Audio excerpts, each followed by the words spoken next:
Hello, what's up? This is Cotman back again for another tech tips tayo.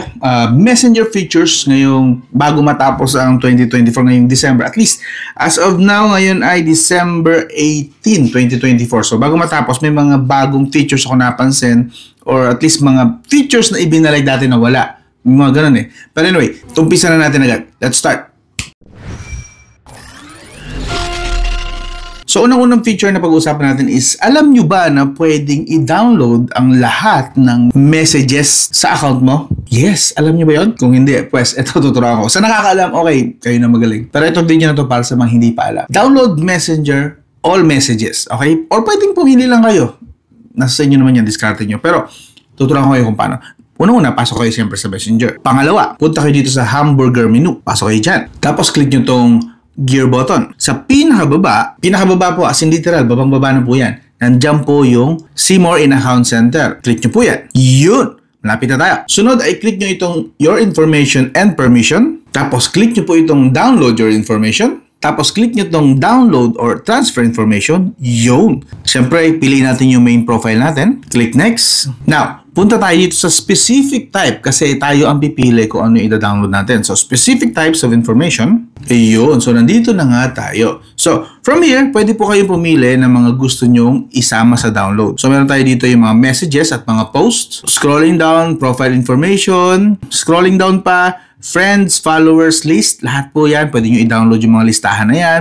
Your topics, yung location, kung saan nakarating yung may-ari ng account gamit ang cellphone na nandun nakalagin nitong account na to. Location, music recommendation, pati yung mga sinearch niya. Yan, madadownload dyan. May see more pa nga actually. Memories, ads information, blah blah blah. Pero, syempre, ang focus natin dito yung download messenger. Pero at least may idea na kayo kung ano pang iba pang pwedeng i-download. But this one, focus lang tayo kay messages. You know? So, from there, click next. Then, download to device. Pwede rin pong sa ibang download, pwede po, where to, okay, pwede nyo i-download sa Google Drive. Yung pwede po, just in case lang na wala na po kayong extra space sa smartphone, pwede nyo pong gawin yan sa Google Drive or Dropbox. Pero ang ituturo ko sa inyo, balik tayo, is download to device. Ibig sabihin, dito mismo madadownload lang sa smartphone mo. Okay? Locally. So, download to device, yun. Eto naman, pipili naman kayo ngayon kung kailan yung range nung gusto nyo i-download. So ako, syempre, for ano lang, meron tayong mga pagpipilian like within last week, so within 7 days, last month, yung last month daw, last 3 months, so on and so forth, or all time. Okay? So, ang akin siguro, para mabilis lang maipakita sa inyo yung download, is try natin yung last week lang na list. Okay. Again, also, pwede nyo rin i-edit lang. Gusto nyo, last 5 years lang, last 6 years, pwede po. Ayan, may edit po tayo dito. Pero, just to show you this example, last week lang para mabilis po ma-download. Kasi, note nga pala na, the more na mas marami kayong gusto i-download, like itong last year, so mahaba-habang i-download to, matagal po bago matapos yung download. Okay, mas malaking files. Tandaan nyo po yun, mas malaking files kung mas matagal. Lalo kung all time, like simula nung ginawa mo ang Facebook mo. Simula nung first chat mo, isasama mo rito, ang tagal po niyan. Usually, aabutin na maghapon. Okay? Pagka ganon, kailangan maghapon, meron kang internet. Otherwise, ubos ang data mo. Pero ako, pipiliin ko lang just to show you last week. Okay. Now, save. Hanggang last week lang. And then, format. Ako pipili kung anong gusto ko, HTML or JSON. Okay na sa akin ng HTML para pwede kong i-open sa Google Chrome. Okay, local po yan, hindi kailangan internet. Once na na-download nyo na, pwede nyo lang siyang i-view sa Google Chrome or pwede nyo rin sa mga ibang reader nyo. Okay, quality, pwede kayo pumili kung highest quality or medium quality or low quality. Okay, so pili lang natin yung default, medium quality. Pero again, gusto nyo mas mataas na quality like sa video kasi gusto ko yung tingnan ng video or picture, iset nyo na sa high quality. And then, create files. So, maglo-load din yan. May siguro depende sa kung gaano kalaki yung file na nire-request ko. Pero usually, matatapos na to siguro hopefully within this video. If hindi, at least may idea na kayo. Basta yun mangyayari. Madadownload yan direct sa inyong smartphone. Okay? So, yun yung download messenger. Balikan ko na lang mamaya just in case na matapos siya na maaga. But, if not, yun na yun. Yun yung step by step. Hintayin nyo na lang siya matapos na mag-compile and then yung notification para i-download na sa email nyo. Sa email nyo po papasok yung notification. Yung nakita nyo kanina, yung email ko, then doon na siya magda-download. Okay?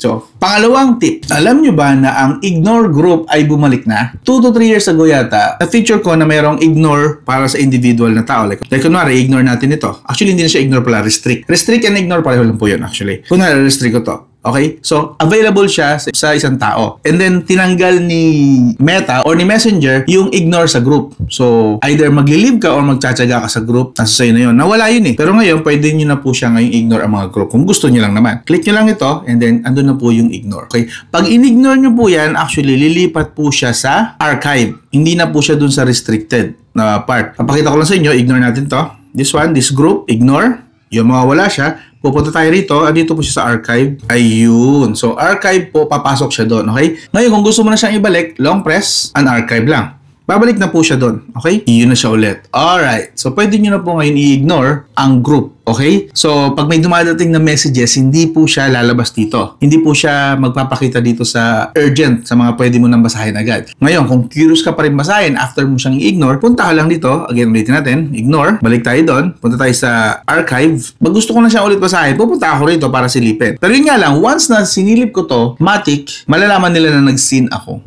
Okay? Understood? So, make sure na kung i-ignore mo na talaga yung group, ignore mo talaga. Okay?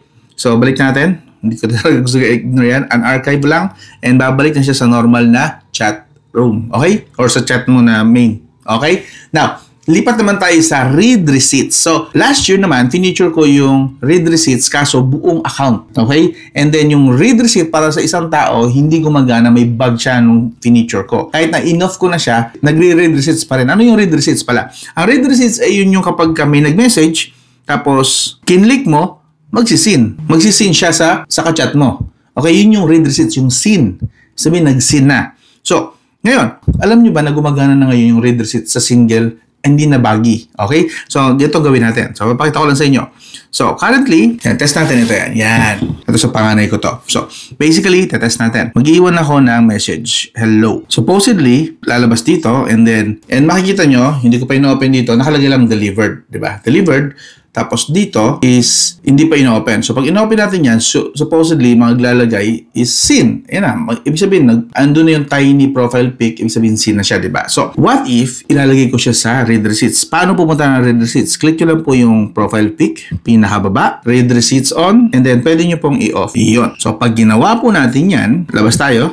Papakita ko lang sa inyo sample. Mag-hello. Mag-hello din siya. Hello po. Okay. Send natin, delivered. Kita nyo? Pero hindi ko pa siya nasisin. Ngayon, dahil in-off natin yung read receipts or yung sin mode, kapag in-on ko yan, dapat delivered pa rin. Hindi bababa itong pic ko sa baba. So, try natin ngayon, i-open. Nag-sin na ako, kita nyo? Nag-sin ako, pero sa kanya, delivered pa rin. Ayun. Nag-send pa, aksidenteng nag-send, nasin ko naman, actually nasin ko, pero sa kanya nakikita niya pa rin is delivered. It means, hindi niya alam na nag-sin na ako. Ang lalabas pa rin doon, delivered. Gets? So, yun po ang read receipts. Yun po ang purpose ng read receipts. So, kahit na sabi niya, kamusta? Send siya ng send, delivered lang ng delivered, and read naman ako ng read, pero hindi siya lalabas as sin dito sa account na yon. Kasi, enough natin yung read receipts, this one. So, kung gusto mong bumalik sa normal, click mo lang tong read receipts and i-turn on mo lang ulit. Kung gusto mo lang ibalik siya sa normal. Ganun lang po kadali, okay? So, next na, i-on na natin, baka magalit. Okay, so, next na tip is, alam nyo ba na pwede kayong mag-create ng profile, new profile, not page. Iba yung page sa profile, gamit ang sarili mo pa rin profile. Yes, parang dagdag ng personal profile, hindi page, again, hindi page. Dagdag ng new profile, pero same pa rin yung number at Gmail. Same account pa rin. Iba nga lang yung pangalan na, pwede kang gumamit ng iba ng pangalan, ibang account na, parang dami account mo, ika nga. Pero I wanna let you know na kaya pong gawin ito na sa Facebook. So, ang gagawin nyo lang po is punta kayo sa Facebook. Lipat po tayo sa mismong main account ko. Okay, from here, sa mismong main profile ko, click natin to. Dito pa yung mismong may picture nyo sa profile sa kanan. Click nyo lang po yan. And then from here, click nyo naman tong sa tabi ng page. Ito, this one. Ito nga sa gilid mismo. Yan. And then dito sa pinakababa, hanapin nyo lang to. click nyo tong create Facebook profile. Yan. So, ito po yung tinutukoy ko. Dati, ito lang ang available. Pwede kang gumawa ng maraming page. Gawa ka ng page, gawa ka ng page, gawa ka ng page. This time, in-add po nila itong personal profile. Pwede na po kayong gumawa ng another profile, hiwalay doon sa personal profile mo. So, this one could be a different name, a dummy account. Kayo pong bahala. So, yes. Gawa lang po kayo. Marunong naman na po kayong gumawa. Next nyo lang po ng in-next, so on and so forth. Pwede nyo po skip yan. And then, gawa kayo ng bagong name and different picture. Okay? Or same picture pa rin, hiwalay lang na profile. O ikaw pa rin yan, hiwalay na ng profile. Again, this is for another profile or a dummy account. Nasa inyo yan. Using same Gmail and same cellphone number. Hindi po kayo magpapalit. Yes. So, yun po yung technique na yun. Kayo na lang po gumawa. Anyway, sundan nyo na lang po yung instruction. Kayang-kaya nyo na po yun. Another one is itong notes. Alam nyo ba na itong notes ay pwede na rin maglagay ng music? Yes. Add na kayo. Leave note. Magsusulat kayo dito. Puyat na naman. And then, pwede mo lagyan ng music or hindi, nasa na yan. And also, kapag nagpo-post tayo ng notes, hindi lang po sa Messenger na siya available. Alam nyo ba na kapag, sample mo na, igawa natin ng konti. Again, pilihan natin yan. Done. So, share natin. Like, yan. Alam nyo ba na kapag pinost nyo ang notes nyo, magpo-post na rin yan sa inyong profile account. Yes. Itong pinost natin na puyat na naman, nandito na po yan ngayon sa profile ko. See? Andiyan na po siya, kasama yung music. So, hindi na siya ngayon pang Messenger lang. Pati na rin sa mismong profile account mo. Okay? Yun yung sa notes with music. And then, ito naman, medyo sumikat to and na-feature ko na to. Pero i-add ko na lang din just in case sa mga hindi pa nakakapansin. Alam niyo ba na merong Meta AI na sa Messenger? Yes. So, very useful yan. Pwede kang magtanong na magtanong. Ngayon, actually, marami na siyang data ngayon. Marami na siyang information. Again, hindi po accurate ang mga AI, ha? Huwag niyo pong gagamitin ito as for fact-checking. Parang more on conversationalist lang ito and may konti siyang alam na tropa. Ganon. Yun lang. Ituring niyo si AI, Meta AI, or any other AI na hindi siya source of facts. Okay? Hindi siya source ng facts or any truthful talaga na 100% sure na mga information. Ituring nyo lang ito na kausap. Kasi kahit i-search nyo sa mga kilalang mga sites, marami po talagang bias si Meta AI at lahat ng any other AI pa. Okay? So yun. Just in case lang, like kunwari, how to make adobo. You know, just do that. Basta may internet kayo, yeah, mag-ano yan. Yun po yung how to make adobo natin. Kompleto. At from ingredients, instructions, variations, and tips. Okay? How to be successful in life. Pwede nyo rin itanong yun, just in case lang. Gusto nyo lang talaga ng kausap, pwede po ang Meta AI. So, yun. Okay? Meta AI. Ang gamit po niya kasi na AI is the Llama 3.2. Now, ito last na to, minor reminder lang ito. Para lang to sa mga may issues sa Messenger. If pagising nyo or habang ginagamit nyo, kalagitnaan ng paggamit nyo sa Messenger, bigla na lang nagloko ang Messenger nyo. Like, ayaw na mag-type. Pag may tinatap kayo, ayaw na mag-open. So on and so forth. Kapag ganon, nagloloko ang Messenger nyo, tanggalin nyo lang siya sa recent, okay? Para magtanggal sa recent, yan, ganito lang gawin nyo. Activate nyo yung recent and then tanggalin nyo lang sa recent nyo. Yun na po yun, ganun lang po. Ang tawag po dyan ay soft restart Messenger. Okay? Soft restart or soft reboot ng Messenger. Hindi yung phone, ha? If hindi pa rin siya naging ayos, try nyo na lang i-reboot yung phone. If hindi pa rin naayos yung problem nyo sa Messenger nyo, baka kailangan yung i-clear data and then i-log in ulit. Ngayon, kapag hindi pa rin siya naayos, after nyo i-clear data, is i-reinstall nyo na. So, uninstall nyo muna din, try nyo i-install ulit sa Google Play Store. Lastly, kapag hindi pa rin gumana yon, baka kailangan nyo nang i-uninstall ang Messenger nyo at mag-install ng mas lumang version. So, hindi na siya available sa Google Play Store. Maghahanap na kayo ngayon sa mga trusted na mga website para sa source ng lumang Messenger version. Baka doon maging okay ulit ang Messenger nyo. Okay? So, yun yung mga technique or basic technique lang. Alam ko, alam na to ng karamihan. But for those kapwa ko Pinoy na hindi naman techie, ito po yung tips sa inyo. I hope maging helpful pa rin ito sa inyo. Okay? So, hanggang doon na lang. Alin pong feature ang hindi nyo alam na ngayon nyo lang nalaman? If meron man na. If meron man. Again, if this video is not for you, okay lang po yun. Para lang po ito sa mga Pinoy na medyo hindi techie talaga. Okay? So, yun. Aling feature natin dito, ang hindi nyo pa alam at ngayon nyo lang nalaman, sabihin nyo na sa comment section, hanggang doon lang. And maybe add na rin kayo ng mga feature na tingin nyo bago at na-miss out ko, baka sa next video ko i-feature. Okay? Hanggang doon lang. This is Scott, and I'll talk to you again soon.